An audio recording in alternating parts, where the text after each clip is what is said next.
hal yang sangat sulit buat kita karena kita tidak tahu bagaimana caranya, bagaimana memenuhi kaifiat cara-cara kita beribadah kepada Allah kalau para ulama, para dai tidak memberikan kepada kita penjelasan yang jelas.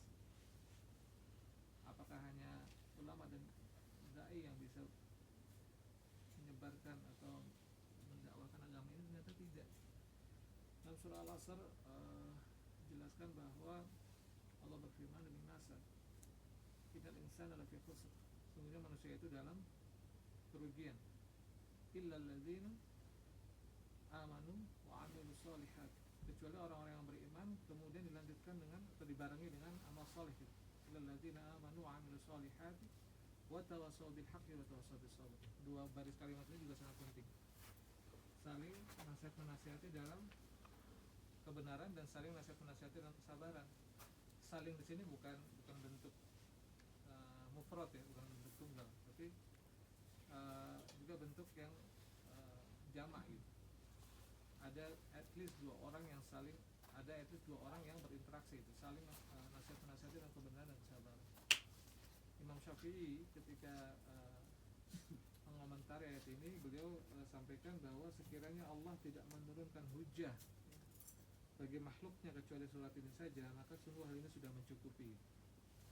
Hujah itu maksudnya kalau Allah hanya menurunkan walasar tanpa menurunkan surah-surah lain gitu, itu sudah cukup buat manusia gitu. Karena sudah terangkum semua tujuan dari penciptaan kita, sudah terangkum konsekuensi dari segala tindakan kita gitu.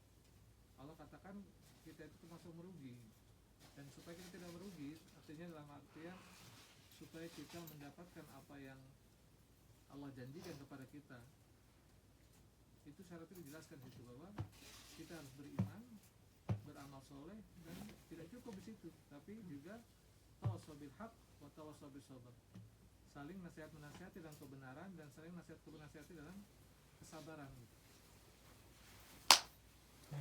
Jadi faktor penting di sini dalam menjadi seorang abdi, seorang hamba yang orientasi kita adalah beribadah kepada Allah, jangan sampai terhenti di situ, jangan sampai terhenti menjadi soleh sendiri gitu, tapi juga harus menjadi soleh sosial.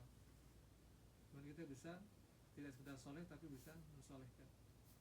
Kalau kita tidak mampu untuk mensolehkan orang dalam artian kapasitas ilmu kita mungkin terbatas karena kesibukan kita sebagai orang yang mungkin di awal kita tidak masuk ke sekolah-sekolah agama, tidak berhenti di situ.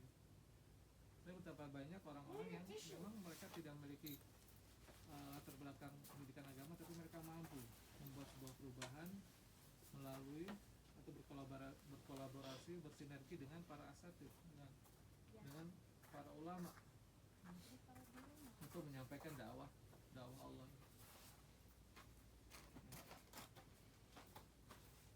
Fadzakir innama anta mudzakir, dan berilah peringatan. Innama anta mudzakir, sungguhnya kalian adalah memberi peringatan. Jadi tugas menyebarkan, mendakwakan Islam ini untuk sama-sama beribadah kepada Allah itu bukan sekedar tugas dai dan mungkin beberapa hari ini kita lihat, beberapa hari terakhir ini ya, kita mendengar Ustadz Fani Rahman dari Haji Bakaria, alhamdulillah, rahmatullah. Berapa sering kalau kita bandingkan dengan Ustadz Salim Filah, beliau tampil di YouTube atau tampil di TV atau di media, lalu kita bandingkan dengan Ustadz Hadrami, berapa sering beliau tampil? Mungkin tidak banyak gitu, tapi ternyata asar-asar beliau, bekas-bekas ya, jejak-jejak kebaikan beliau itu ternyata yang menggerakkan para ustadz itu semua gitu. Menggerakkan Ustadz Salim Filah, menggerakkan asatidz yang lain, mendirikan pesantren Merapi Merbabu, di mana pesantren itu menciptakan kader dai-dai. Kita bisa bayangkan bayangkan ketika ada 185 calon dai di Merapi Merbabu, kemudian ketika sudah selesai mereka mengenyam pendidikan di sana, kemudian menyampaikan dakwah ke seluruh Nusantara, gitu, bahkan ke luar negeri. Pahala-pahala itu yang terus mengalir kepada Ustadz Fandi. Semoga Allah rahmati. Jadi jangan sampai sekedar untuk berkontribusi dalam dakwah walaupun sedikit itu tidak kita lakukan, karena memang itu adalah bagian dari agama ini. Tanpa dai, tanpa orang-orang yang bisa bersama-sama bersinergi untuk menyebarkan dakwah ini, apapun itu cobaannya, apapun itu halangannya, gitu, niscaya agama ini juga tidak akan banyak yang menikmati. Padahal surga itu terlalu luas kalau hanya kita tempati beberapa gelintir orang, gitu. Surga itu terlalu luas kalau kita hanya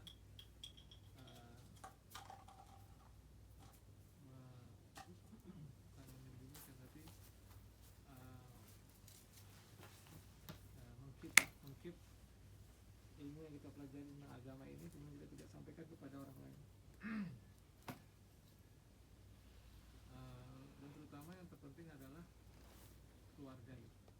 Bagaimana kita semaksimal yang mungkin kita bisa lakukan dalam konteks apapun, gitu, selalu kita masukkan nilai-nilai agama, gitu, agar kelak anak-anak kita itu menjadi